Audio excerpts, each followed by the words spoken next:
Assalamualaikum warahmatullahi wabarakatuh. Waalaikumsalam. Alhamdulillah ini Selasa 3 November pagi. Desember, Bos. Oh, Desember. Kita sudah barusan selesai melakukan mediasi agak lengkap ya, di Pengadilan Negeri Pusat Jakarta Pusat.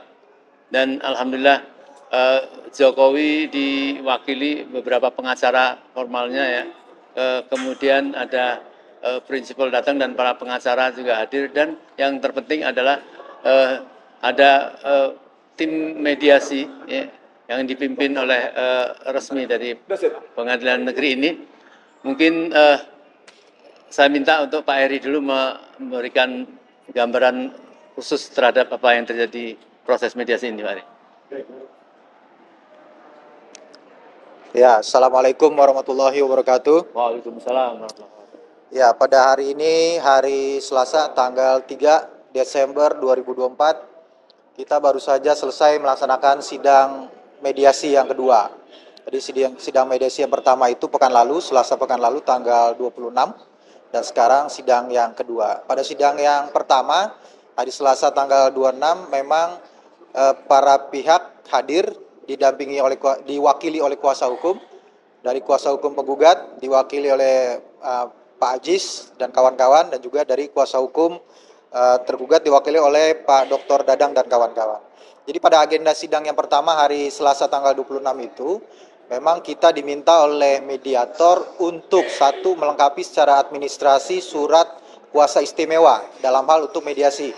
Dan yang kedua, dari pihak mediator meminta kehadiran dari prinsipal masing-masing penggugat dan juga tergugat.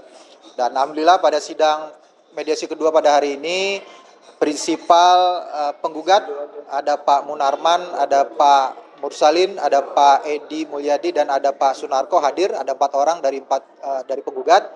Kemudian sayangnya dari pihak tergugat Pak Jokowi tidak hadir dan tidak juga bisa menyerahkan surat kuasa istimewa yang disyaratkan dalam hal melaksanakan mediasi. Dan pada sidang mediasi kali ini tadi juga sudah dilakukan kaukus artinya sudah meminta pertemuan satu kamar antara penggugat dengan dengan mediator, dan juga tadi juga ada mediator dari hakim juga ada, jadi ada 2 mediator yang hadir alhamdulillah, dan sudah coba untuk diupayakan proses mediasinya, dan juga sudah disampaikan ya. Jadi ada versi gugatan kita yang memang sudah tertuang dalam gugatan, dan ada juga format perdamaian yang memang diminta oleh pihak mediator untuk disampaikan pada sidang mediasi kedua ini. Dan ada mungkin poin-poin dari usulan atau format perdamaian dari penggugat, dari dari Habib Rizik dan kawan-kawan, mungkin bisa disampaikan oleh Bang Haji, silakan. Ya, mengenai format dari perdamaian yang kita ajukan, bahwa sesuai dengan ketentuan yang ada mengenai sengketa perdata di pengadilan dan berdasarkan peraturan Mahkamah Agung, bahwa disepakati dari kami itu formatnya adalah yang pertama, tergugat meminta maaf secara terbuka kepada rakyat Indonesia dan mengakui telah membohongi rakyat Indonesia. Yang kedua, terhadap tuntutan ganti rugi material sebesar 5.246,75 triliun dalam petitum gugatan angka 3 kami. Dalam hal ini kami menyampaikan skema sebagai berikut. Yang pertama, 30% atau sekitar 1,5 T disalurkan kepada kas negara langsung melalui kas negara. Kemudian yang kedua, sebesar 30% dibagikan langsung oleh tergugat atau melalui Kementerian Sosial atau Badan Penanggulangan Kemiskinan terhadap kurang lebih 73 juta jiwa ya, masyarakat menengah dan menengah ke bawah, yang kalau dibagi-bagi itu masing-masing orang, masing-masing warga negara Indonesia dari 73 juta tadi itu mendapat 21,5 juta rupiah per orangnya. Ini luar biasa. Sisanya 40% digunakan untuk program makan siang gratis bergizi bagi rakyat Indonesia yang merupakan program dari Pak Presiden Prabowo Subianto.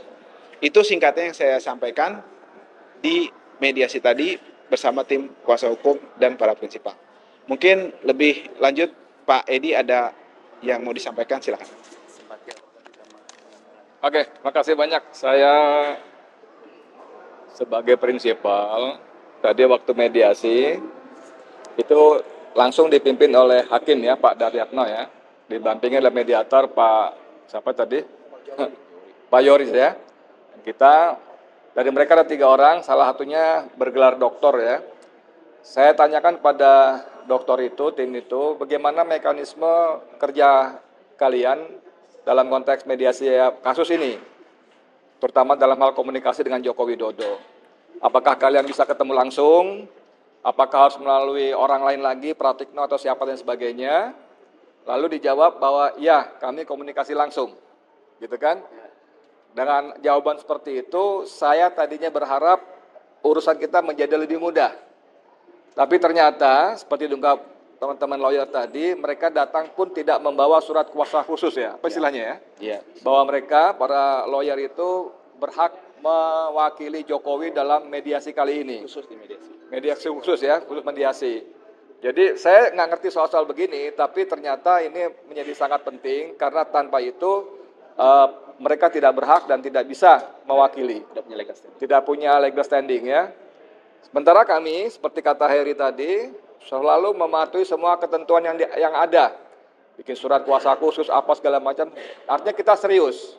Makanya tadi saya katakan dalam forum tadi, bahwa ini bukan pertama kali kita berurusan dengan Joko Widodo.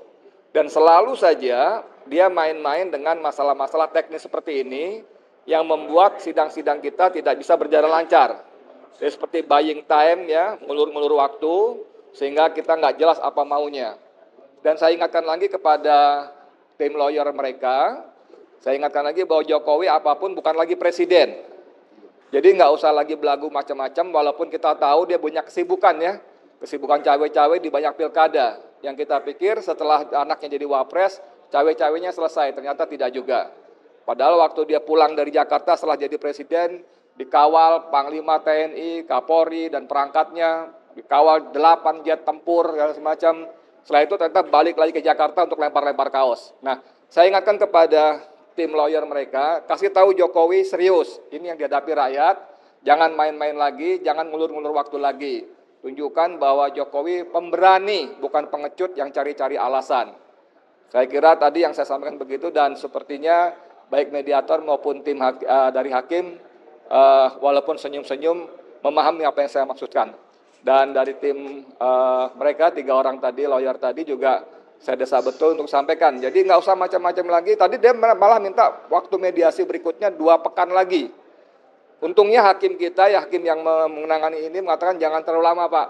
Kalau dalam persidangan Bapak minta waktu untuk menyusun laporan, sanggahan, segala macam, mungkin kami kasih waktu 2 pekan. Tapi kalau hanya untuk seperti 2 pekan kepanjangan. Itu sebabnya tadi saya menanyakan bagaimana mekanisme kerja kalian, terutama komunikasi dengan Jokowi. Saya kira itu teman-teman sekalian yang harus kita pahami bahwa Jokowi memang selalu mengelak dalam hal seperti ini. Dia bikin kerusakan begitu banyak, tapi begitu ditutup pertanggungjawaban, dia lari. Gitu, Mas Mursalin. Ya. Baik, terima kasih. Jadi seperti yang disampaikan tadi, inti yang menarik pada mediasi ini, apa yang disampaikan Pak Edi tadi, karena kita dihadapan langsung dengan para pengacara, lawyer dari Jokowi, dan nampaknya saya yakin bahwa mereka berhubungan langsung dengan Jokowi, dengan pengakuannya kepada Pak Edi tadi.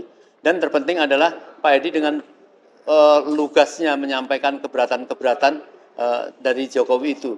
Dan saya yakin hari ini pasti akan segera sampai ke sana. Dan terpenting adalah tadi berhasilnya kesepakatan untuk ketemu lagi di Jumat 13 Desember yang akan datang. Apakah kita lihat Jokowi akan hadir atau tetap diwakilkan pada lawyer itu, nanti kita tunggu kabar selanjutnya. Ini yang sangat menjadi penting bagi kita semua, bangsa rakyat Indonesia yang sedang menunggu tentang gugatan kepada Jokowi ini. Saya kira mungkin itu. Bang Aziz menuntut. Cukup.